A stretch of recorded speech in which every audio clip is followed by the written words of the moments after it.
Samajwadi party के कद्दावर leader Azam Khan इस वक्त जेल में है और उनकी मुश्किलात में लगातार इजाफा हो रहा है। गुज़श्ता रोज इलाहाबाद हाईकोर्ट से आजम खान की दरख्वास्त जमानत नामंजूर कर दी गई, जबकि आज जल निगम घोटाले की तफ्तीश कर रही एसआईटी ने उन्हें मुजरिम करार दिया है। एसआईटी ने सीतापुर जेल में आजम खान के खिलाफ वारंट भी जारी कर दिया है। उत्तर प्रदेश में समाजवादी पार्टी के दौरे हुकूमत में जल निगम में जेई और क्लर्क के ओहदों के साथ असिस्टेंट इंजीनियर के ओहदों पर भर्ती हुई थी। भर्ती में बड़े पैमाने पर धांधली के इल्जामात आयद हुए और इसके बाद आजम खान के खिलाफ एफआईआर दर्ज की गई और जांच के बाद एसआईटी ने तश्कील दी गई थी।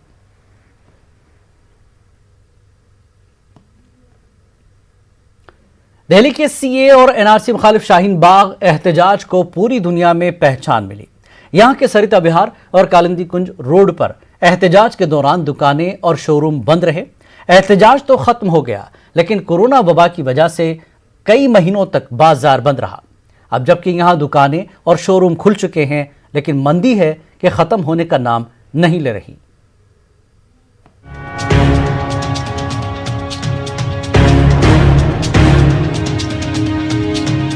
पंद्रह दिसंबर के बाद सीएए की मुखालफत में इन दुकानों के सामने की सड़क पर खवातीन का एहतजाज शुरू हुआ था, जिसकी वजह से 3 महीने तक यहां पर दुकानें बंद रहीं। मई के बाद से यहां पर शोरूम और दुकानें खुल गई हैं। सर्दी में गर्म कपड़ों का सीजन शुरू हो चुका है। कई जगहों पर सेल भी लग गई है, लेकिन जिस तरह की दुकानदारी होनी चाहिए थी वो नहीं है। लगभग पूरा साल मंदी की मार झेल रहे दुकानदार बता रहे हैं कि अब किराया देना भी मुश्किल है। पहले बहुत अच्छा रिजल्ट था, अभी नहीं है। अभी कुछ नहीं हो पा रहा। पब्लिक बहुत डरी हुई है, पब्लिक नहीं आ पा रही। पहले के मुकाबले पे कुछ नहीं है। मुश्किल से 10% काम है। कपड़ों के एक शोरूम में काम करने वाले ये हैं दीपक कुमार। पिछले 5 सालों से यहाँ पर काम कर रहे हैं। बाई 1 गेट 1 की सेल भी लगाई है। कुछ ऐसा ही हाल कपड़ों का शोरूम चलाने वाले नफीस अहमद का भी है। दुकान में माल है, लेकिन ग्राहक का दूर दूर तक पता नहीं है। बहुत ही बुरा माहौल चल रहा है कि इस बारे में कह नहीं सकते, क्योंकि अभी जो रेंट भी निकलना मुश्किल है। जो रेंट है ना, वो भी निकलना मुश्किल है। अभी सैलरी भी नहीं निकल पा रही है। लड़के भी निकाल दिए गए हैं। जो जहाँ पे 6 बंदे काम कर रहे थे, यहाँ पे 2 बंदे ही काम कर रहे हैं। उन्हीं से सब कुछ कराया जा रहा है। देखिए, जो अभी प्रदर्शन चल रहा है कृषि कानून के जो खिलाफ, जो अभी प्रदर्शन कर रहे हैं, जो हर जगह जो 5 जो बॉर्डर सील किए हुए हैं, उस जगह की वजह से कस्टमर का डाइवर्ट हो गया है। जो कस्टमर आ नहीं पा रहे, जो इंटीरियर जो दिल्ली से बाहर जाने वाले, जो वहाँ से आने वाले लोग हैं, वो सब बिल्कुल नहीं आ पा रहे इस चीज़ के लिए। तो इसकी वजह से खेद हो रहा है, जो कस्टमर बिल्कुल नहीं है शोरूम में, खाली पर बैठे हुए हैं हम। शाहीन बाग के दुकानदारों की मुश्किलें नागरिकता संशोधन कानून के खिलाफ प्रदर्शन शुरू होने के साथ ही शुरू हो गई थी, क्योंकि दुकानों पर ताले लग गए थे। उसके बाद लॉकडाउन, और अब लॉकडाउन खुलने के बाद भी ये मुश्किलें कम नहीं हो रही हैं, क्योंकि दुकान से कस्टमर गायब है। बस अब ये उम्मीद है कि हालात सुधरेंगे और इसी उम्मीद में लोग अपनी दुकानें खोल रहे हैं। कैमरामैन हरीश के साथ खुर्रम शहजाद, न्यूज़ 18 दिल्ली। बेंगलुरु के तशद्दुद से मुतासरा इलाके डीजेहल्ली में बीजेपी ने अब अपना दफ्तर कायम किया है। 3 माह कबल डीजेहल्ली और केजेहल्ली में तशद्दुद का वाक़या पेश आया था। इन इलाकों में मुसलमानों और दलितों की कसीर तादाद आबाद है। बीजेपी अक़लियती मोर्चा के लीडरों ने कहा कि इन इलाकों से कांग्रेस के नुमाइंदे मुंतखब होते हुए आए हैं, लेकिन कांग्रेस ने इस पसमानदा इलाके की तरक्की के लिए कुछ नहीं किया। उन्होंने कहा कि बीजेपी सभी मज़ाहिब और ज़ातों को साथ लेकर इलाके की तरक्की के लिए काम करेगी। सब मिलकर काम करेंगे और देश को आगे बढ़ाएंगे, और हमें येडियुरप्पा जी को हमें साथ देंगे। इस बार के इलेक्शन आने के बाद हमें येडियुरप्पा जी को अच्छी से अच्छी बहुमत, जहां पर हमारी माइनॉरिटी विंग है, जहां पर हमारा माइनॉरिटी मोर्चा ज़्यादा है, वहां पर हमें कोशिश कर हमें इस बार बीजेपी को ज़्यादा से ज़्यादा सहूलत करने को वोट हम दिलाएंगे करके बोल के एक उम्मीद है। सब कैस्ट के आए थे, Muslims, Hindu, Jains, scheduled caste, Telugu वाले, क्रिश्चियंस, सब नियर बाई सब कम्युनिटी वाले आए हैं। सबका सहयोग था, सबका साथ था। और सबका एक इंटेंशन है कुछ डेवलपमेंट लाना करके, एक यूनिटी बेस पे लाए हैं। हम लोग भी यही 50 साल से मैं भी देख रहा हूँ, यहाँ पर कुछ डेवलपमेंट नहीं है, चेंजेस नहीं है यहाँ पे। यहाँ के पब्लिक्स का प्रॉब्लम बहुत है। तो इंसिडेंट जो हुआ पॉलिटिकल इंसिडेंट है, वो पब्लिक का क्या भी इंटेंशन नहीं था। वो दिस इज अ पब्लिक का नहीं है, ये पॉलिटिकल इश्यू है। वो फ्रांस में तौहीन रिसालत के खिलाफ भोपाल में एहतजाज करने के मामले में जबलपुर हाईकोर्ट से आरिफ मसूद को बड़ी राहत मिल गई है। आरिफ मसूद की पेशगी जमानत मंजूर कर ली गई है। आपको बता दें कि 25 नवंबर को अदालत ने फैसला महफूज रख लिया था और आज आरिफ मसूद को जबलपुर हाईकोर्ट से राहत मिल गई है। और इस मामले पर आरिफ मसूद से हमारे भोपाल नुमाइंदे मेहताब आलम ने खास बातचीत की। आरिफ मसूद ने कहा कि उन्हें एक झूठे मामले में बीजेपी हुकूमत फंसाने की कोशिश कर रही थी, लेकिन अदलिया से उन्हें इंसाफ मिल गया। तौहीन रिसालत में आप सल्लल्लाहु अलैहि वसल्लम के मामले को लेकर आरिफ मसूद के जरिए एहतजाज किया गया था और फिर एक लंबी लड़ाई के बाद जबलपुर हाई कोर्ट ने उनको जमानत दी है। यहाँ पर मौजूद है आरिफ साहब, पूरे मामले में जो आपने देखा कि क्या क्या हुआ, उस पर क्या? देखिए, सरकार ने एक गंदी नीयत से मेरे ऊपर हमला करा। मेरा प्रोटेस्ट बहुत जायज़ प्रोटेस्ट था। किसी भी धर्म के धर्म गुरु धर्म पेशवा के बारे में किसी को भी अपशब्द कहने का या उसमें गुस्ताखी करने का अधिकार नहीं। हमारे नबी की शान में था। मैंने उसका प्रोटेस्ट शांतिपूर्वक करा। शांतिपूर्वक पब्लिक आई, घर चली गई, कहीं कानून व्यवस्था नहीं बिगड़ी। लेकिन इन सब चीज़ों को दरकिरार करते हुए पहले एक मुकदमा लाद दिया, हमने उसकी ज़मानत कराई, हम अपने प्रचार पे निकल गए, फिर दूसरा मुकदमा लाद दिया, हमारे इंस्टीट्यूट को तोड़ दिया। ये सब एक दबाव और दहशत वाला माहौल है। तो मैं तो इतना ही कहूँगा कि न्यायपालिका पे कल भी भरोसा था और आज भी, और उम्मीद है कि पूरे मुकदमे से जल्द बाइज्जत बरी होंगे। लेकिन आपके बारे में कहा कि आपने दहशतगर्दों के समर्थन में जो एहतजाज किया था। देखिए, हमने पहले भी कहा कि हम कभी ज़िंदगी में दहशतगर्द के साथ नहीं हैं, ना कल थे ना आज हैं। दहशतगर्दी के खिलाफ हम लोग हैं। हम वो लोग हैं जहाँ नाइंसाफ़ी हुई है उसके खिलाफ खड़े हुए। तो आगे की लड़ाई क्या रहेगी? बिल्कुल हर हाल में लड़ेंगे, ये दबाने से थोड़ी न दब जाएंगे। इतना दिन हम देखते हैं कि और कानून को उनको भरोसा, तो उसी भरोसे के मुताबिक आज उन्होंने कामयाबी ली और आगे उनकी लड़ाई जारी रहेगी। कैमरामैन मोहसिन खान के साथ मेहताब आलम, न्यूज़ 18 भोपाल। राजस्थान के बीजेपी अक़लियती मोर्चा के रियासती सदर सादिक खान ने कांग्रेस की गहलोत हुकूमत पर इल्ज़ाम लगाया कि हुकूमत की तश्कील के 2 सालों में भी हुकूमत ने अक़लियतों से मुतल्लिक़ उमूर पर मुस्लिम मुआशरे को धोखा दिया है और आज तक कोई भी वादे पूरे नहीं हुए। कारपोरेशनों और बोर्ड्स का क़याम अमल में नहीं आया और हज जैसे मुक़द्दस सफ़र के फार्मों को पुर करना शुरू हो गया है। सादिक खान के मुताबिक राजस्थान में कांग्रेस हुकूमत मुस्लिम मुआशरे को नज़रअंदाज कर रही है। सादिक खान ने दिसंबर से रियासत भर में एक बड़े एहतजाज का इंतबा दिया है। अशोक गहलोत जी की खास तौर से ये जो इनका पिछले 2 साल का जो टर्नओवर जो गुजरा है, समाज के हर तबके को इन्होंने ठगा है, हर तबके को इन्होंने एक तरीके से धोखा दिया है। मगर सबसे ज़्यादा जिस समाज को धोखा दिया है वो समाज है माइनॉरिटी मुस्लिम समाज, जिसका 95% वोट कांग्रेस को जाता है। चाहे माइनॉरिटी के बच्चों की स्कॉलरशिप के मसले हों, चाहे वो हायर एजुकेशन के लोन के मसले हों। आप देखिए कि स्टेट का एक स्कॉलरशिप का मैटर था जिसकी लास्ट डेट कल निकल गई है। सरकार ने कोई कैंपेन नहीं चलाया। उर्दू का ये हाल इन्होंने कर दिया है कि पिछले 8 महीने में जहां सभी स्कूल कॉलेजेस में ऑनलाइन पढ़ाई हो रही है, आप बताइए कि सरकार ने कितने कैंपेन चलाए कि उर्दू के बच्चों को हम ऑनलाइन पढ़ाई करवाएं। ना इन्होंने पैरा टीचर्स का कोई नियमन किया है, ना प्रबोधकों का पे स्केल बढ़ाया है, ना मदरसों में खेल सामग्री पहुंच रही है, ना शिक्षा सामग्री पहुंच रही है। पूरे हमारे ये 13 बिंदु हैं जिन पे हमने सभी ज़िला कलेक्टर्स को और सभी एसडीएम कार्यालय पर दिए हैं, मुख्यमंत्री जी के नाम पे, कांग्रेस सरकार के नाम पे। और अगर ये इन पर कोई एक्शन नहीं करते हैं तो मैं बिल्कुल वाजे कर देना चाहूँगा कि दिसंबर में भाजपा अल्पसंख्यक मोर्चा पूरे प्रदेश भर में धरने प्रदर्शनों के कार्यक्रम करेगा। महाराष्ट्र में कोरोना वबा के असरात को देखते हुए औरंगाबाद म्युनिसिपल कॉरपोरेशन की हुदूद में सख्त इक़दाम किए गए हैं। म्युनिसिपल कमिश्नर आस्तिक कुमार पांडे ने शादी ब्याह और दीगर तकरीबात के लिए मशरूत इजाज़त दी है। कमिश्नर का कहना है कि 50 से ज़्यादा अफराद के जमा होने पर फंक्शन हॉल के मालिकान के खिलाफ कार्रवाई की जाएगी। औरंगाबाद में आज भी यौमिया 100 से ज़्यादा कोविड के मरीज सामने आ रहे हैं। के सभी मंगल कार्यालय के संचालकों के साथ में मीटिंग ली गई है। इस मीटिंग में उनको अवगत कराया गया है कि महाराष्ट्र शासन ने कोरोना से बचाव के लिए 3 नियमों का पालन अनिवार्य बताया है। पहला, मास्क का यूज़ करना, दूसरा सोप एंड सैनिटाइजर, और थर्ड, गर्दी नहीं करना, 2 गज दूरी। हमने गोपनीय रीति से जब भी तपासनी करी तो हमको किसी भी मंगल कार्यालय में इन 3 नियमों का पालन नहीं दिखा। इसलिए मंगल कार्यालय के संचालकों के साथ बैठक लेकर के उनको इन नियमों के बारे में अवगत कराया गया है। साथ ही उनको ये भी आदेशित किया गया है कि इससे आगे अगर आपके मंगल कार्यालय में इन 3 नियमों का पालन नहीं दिखा तो आपके मंगल कार्यालय 1 महीने के लिए सील किए जाए। कोरोना कहर से बचाव और एहतियात की तदबीर को लेकर भोपाल में महकमे सेहत और जिला इंतजामिया के साथ समाजी तौर पर भी अवामी बेदारी मुहिम जारी है। भोपाल कोरोना से बचाव की एहतियाती तदबीर के तहत जमीयत उलमा मध्य प्रदेश ने मास्क और सैनिटाइजर बैंक शुरू किया है ताकि जरूरतमंदों को मुफ्त में मास्क और सैनिटाइजर मुहैया कराया जा सके। भोपाल मोती मस्जिद के पास खोले गए मास्क बैंक के इफ्तिताही तकरीब में भोपाल गुरुद्वारा प्रबंधक कमेटी के रुकन ज्ञानी दिलीप सिंह ने शिरकत की और इस मुहिम को वक्त की जरूरत से ताबीर किया। मास्क बैंक और इसके आइंदा के लाहेमल पर हमारे नुमाइंदे मेहताब आलम ने मास्क बैंक कमेटी के जिम्मेदारान से खास बातचीत की।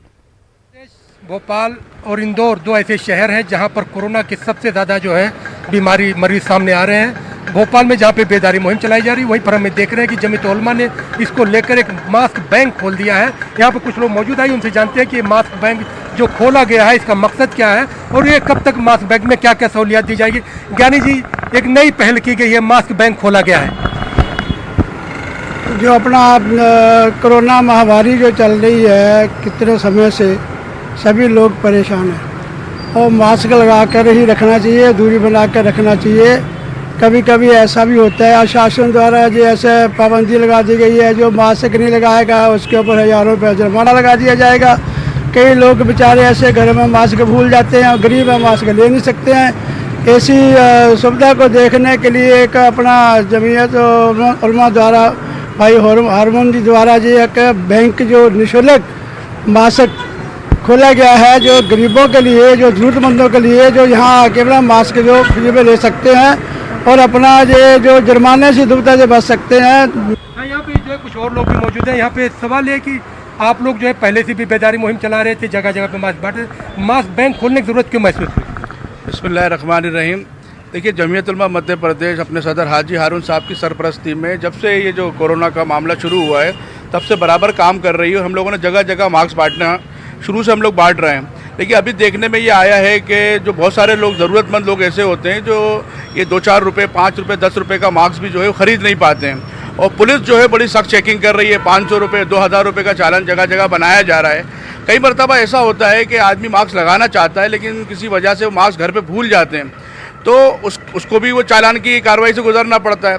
तो जब इस तरह की जो ज़रूरत हमने देखी और महसूस किया तो हमने कहा कि ऐसी मास्क बैंक बनाया जाए जहाँ पे ज़रूरतमंद जो लोग हैं वो मास्क जो है वो अपने ज़रूरत के हिसाब से ले जाएं और जिनको ज़रूरत है वो ले जाएं और जो लोग मास्क डोनेट करना चाहते हैं वो यहाँ पर आके मास्क डोनेट कर सकते हैं।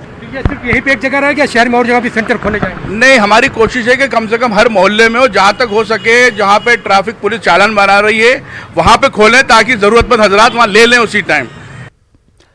दक्कन के अव्वलीन बुजुर्गों में से एक हज़रत शेख अलाउद्दीन अंसारी अलमारूफ लाडले मशाइख अंसारी के उर्स तकारीब जारी हैं।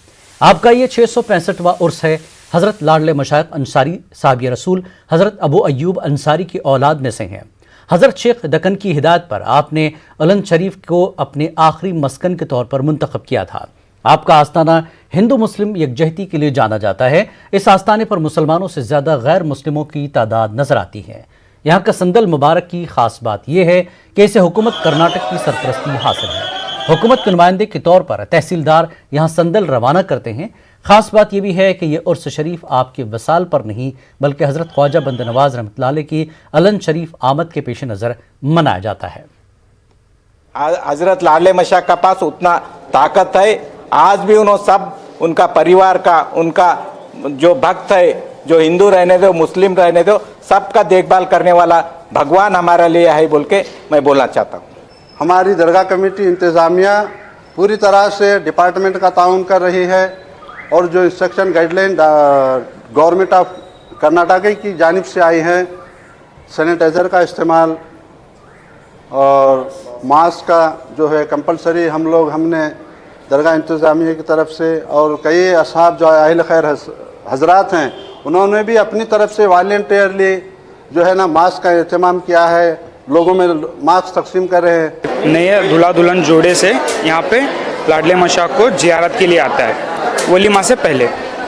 तो कुछ लोग शादी के तुरंत बाद आते हैं बिना घर जाए, और कुछ लोग एक घर जाके यहाँ पे आते हैं। तो आज ही मेरा निकाह हुआ तो सीधे वहाँ से हम यहाँ पे आए हुए, तो यहाँ से अभी हम घर जाएंगे। इन्होंने भाईचारगी की, प्यार मोहब्बत की जो शम्मा जलाई है, इससे दुनिया में फैला हुआ जो नफ़रत का और मजहबी ऊंच नीच का जो अंधकार है, उस अंधकार को दूर करने में ये लोग जो है ना एक रोशन चराग का काम करते हैं।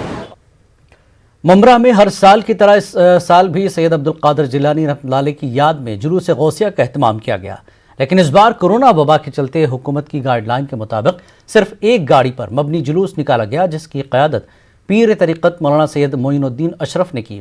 इस मौके पर उन्होंने मुल्क से कोरोना वबा के खात्मे के लिए दुआएं की और आवाम को हुकूमत की गाइडलाइन पर अमल करने की हिदायत दी। उलमा अइम्मा ने इस मौके से ज़्यादा चैरिटी करने का ऐलान किया। पीराने पीर गौसे आज़म दस्तगीर की बारगाह करम में चैरिटी करके खिराज अकीदत पेश करने का ऐलान किया गया। ये गाइडलाइन के मातहत रह के जुलूस निकालने की इजाज़त मिली। इसमें एक गाड़ी का परमिशन था और 4 लोगों की इजाज़त थी। हम तमाम लोगों को ये बताना चाहते हैं कि पीराने पीर गौसे आज़म दस्तगीर की तालीमात पर अमल करें, उनकी तालीमात पर अमल कर ज़िंदगी गुजारें। इंशाअल्लाह उनकी ज़िंदगी बहुत काम। मौलाना कल्बे सादिक के तालीमी मिशन को मज़ीद आगे बढ़ाया जाए, यूनिवर्सिटी कायम करने के मौलाना के ख्वाब को शर्मिंदा ताबीर बनाया जाए। बेंगलुरु में माहिर तालीम और हुसैन डे के कन्वेनर आगा सुल्तान ने यह बात कही। आगा सुल्तान ने कहा कि मरहूम मौलाना कल्बे सादिक ने कई मरतबा कर्नाटक का दौरा किया। बेंगलुरु में हर साल मुनक़िद होने वाले हुसैन डे की 2 मरतबा सदारत फरमाई। इस मौके पर मौलाना ने इत्तेहाद, यकजहती और मुल्क की तरक्की के लिए जो पैगाम दिया, उसे कभी भुलाया नहीं जा सकता। कि उन्होंने हमारे हुसैन डे में 2015 और 2016 के हुसैन डे में जब उन्होंने यहाँ प्रिसाइड किया, एक ऐसा बयान किया उन्होंने, शायद मैं भी कहीं पे नहीं सुना। उन्होंने ये कहा कि हिंदुस्तान में कोई भी नफरत नहीं है, सिर्फ हिंदुस्तान में 3 बीमारियां हैं। 1 गरीबी, 2 इलिटरेसी, 3 करप्शन। ये 3 अगर हम ओवरकम किए तो हिंदुस्तान में अमन ही अमन रहेगा। और ये जो शिया सुन्नी इत्तेहाद, इन्होंने the first Islamic scholar jointly Shia Sunni नमाज पढ़ने का डेकेड्स बिफोर इन लखनऊ किए थे, और हर वक्त कहते थे कि there is no difference between Shia and Sunni. और रहा हिंदू मुस्लिम यूनिटी में भी, he was the most sought after Islamic scholar in India by any religion, by any मसलक, इट वॉज मौलाना। हैदराबाद में रोहिंग्या मुसलमानों को गैर कानूनी तरीके से शहरी बनाने के इल्ज़ाम पर KTR ने फिर बीजेपी को जमकर निशाना बनाया।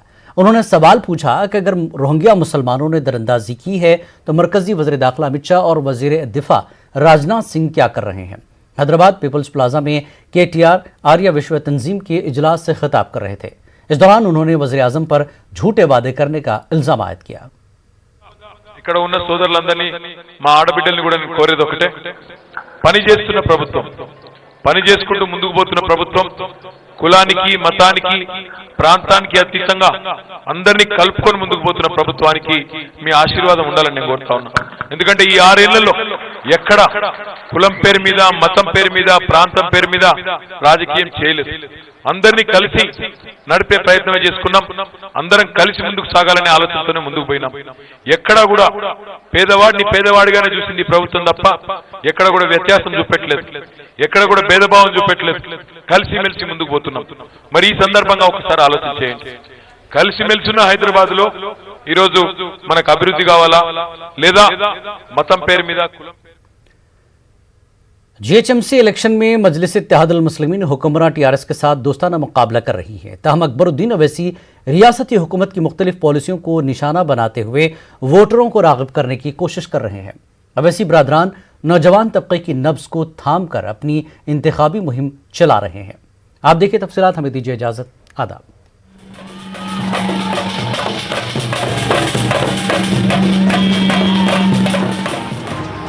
ग्रेटर हैदराबाद म्युनिसिपल कॉरपोरेशन चुनाव के लिए अवैसी बरादरान की तरफ से मुनफरिद अंदाज में इंतखाबी मुहिम जारी है। मजलिस गुज़िश्ता के मुकाबले कम सीटों पर चुनाव लड़ रही है। उसके बावजूद मजलिसी लीडरों ने तशहीरी मुहिम के लिए पूरी ताकत झोंक दी है। याद रहे कि मजलिस ने गुज़िश्ता इंतखाबात में 60 सीटों पर मुकाबला किया था, लेकिन इस बार 51 सीटों पर ही इक्तफा कर लिया है। अपने जलसों में अकबरुद्दीन अवैसी रियासत की TRS हुकूमत को निशाना बनाने से नहीं चूक रहे हैं। उन्होंने गैर मजाज तामीरात के खिलाफ कार्रवाई की रियासती हुकूमत के ऐलानात पर कई सवाल उठाए हैं।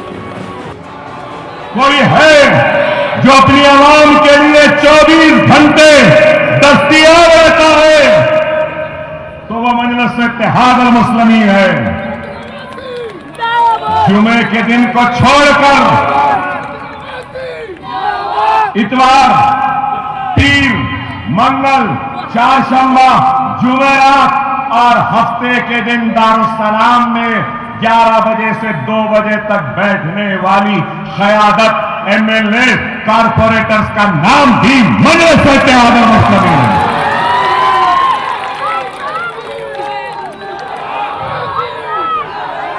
हमारी आवाम जब चाहे हमसे मिल सकती है।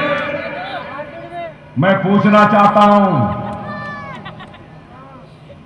मोदी के मानने वालों, क्या तुम मोदी से मिल सकते हो? जाकर TRS वालों, मैं तुमसे पूछना चाहता हूं, क्या तुम KCR से मिल सकते हो? और आपसे पूछता हूं, जुमे के दिन को छोड़कर आप जब चाहे जब हमसे मिल सकते हैं या नहीं? असदुद्दीन अवैसी बीजेपी हुकूमत पर अपना निशाना साधे हुए हैं। दोनों भाइयों ने अपनी पार्टी के लीडरों के हमरा रोड शो किए और जलसों से भी खिताब किया। गर्ज अपने वोटर बेस को बनाए रखने के लिए दोनों भाई जोरों शोर से कोशा हैं। जिसने महात्मा गांधी को मारा उसके ताल्लुक से कह दिया कि गोडसे देशभक्त है। जो हेमंत करकरे ने अपनी जान को कुर्बान कर दिया, उसके बच्चे यतीम हो गए, उसकी बीवी बेवा हो गई, तो बीजेपी की मोहतरमा MP कहती है कि मैंने हेमंत करकरे को शराब दिया, उसको बददुआ। इस वक्त की बड़ी खबर ईरान से आपको दे दें। ईरान से बड़ी खबर आ रही है। मोहसिन फखरजादा का तेहरान के नजदीक कत्ल किया गया। मोहसिन फखरजादा का तेहरान के नजदीक कत्ल किया गया। ईरान की तहकीकी वजारत दिफा के सरबराह थे मोहसिन फखरजादा। बड़ी खबर ईरान से इस वक्त की मोहसिन फखरजादा का तेहरान के नजदीक कत्ल किया गया है। ईरान की तहकीकी वजारत दिफा के सरबराह थे मोहसिन फखरजादा। बड़ी खबर, मोहसिन फखरजादा का तेहरान के नजदीक कत्ल किया गया। ईरान के तहकीकी वजारत दिफा के सरबराह थे मोहसिन फखरजादा। इस वक्त की बड़ी खबर ईरान से, मोहसिन फखरजादा का तेहरान के नजदीक कत्ल किया गया। ईरान की तहकीकी वजारत दिफा के सरबराह थे मोहसिन फखरजादा। एक बार फिर आपको बता दें, ईरान से बड़ी खबर, मोहसिन फखरजादा का तेहरान के नजदीक कत्ल किया गया। ईरान के तहकीकी वजारत दिफा के सरबराह थे मोहसिन फखरजादा। बड़ी खबर ईरान से, मोहसिन फखरजादा का तेहरान के नजदीक कत्ल। ईरान की तहकीकी वजारत दिफा के सरबराह थे मोहसिन फखरजादा, जिनका तेहरान के नजदीक कत्ल किया गया है।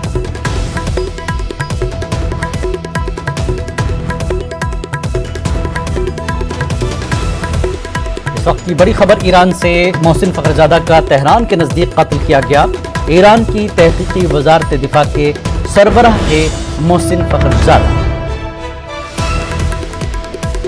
देख सकते हैं तस्वीर में मोहसिन फखरजादा को, जिनका कत्ल किया गया है तेहरान के नज़दीक। ईरान की तहकीकी वजारत दिफा के सरबराह थे मोहसिन फखरजादा, जिनका तेहरान के नज़दीक कत्ल कर दिया गया है।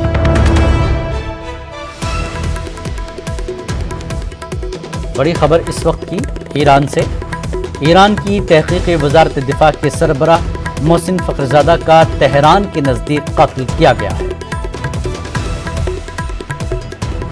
ये तेहरान टीवी की तस्वीरें आप देख सकते हैं इस वक्त स्क्रीन पर। पुलिस का अमला नजर आ रहा है। और आपको बता दें, ईरान की तहकीक वजारत दिफा के सरबराह मोहसिन फखरजादा का तेहरान के नज़दीक कत्ल किया गया है। आप मोहसिन फखरजादा की तस्वीर भी देख सकते हैं और तेहरान टीवी की ये तस्वीर इस वक्त न्यूज़ 18 उर्दू पर आप देख रहे हैं। मोहसिन फखरजादा का तेहरान के नज़दीक कत्ल किया गया। ईरान की तहकीकी वजारत दिफा के सरबराह थे मोहसिन फखरजादा।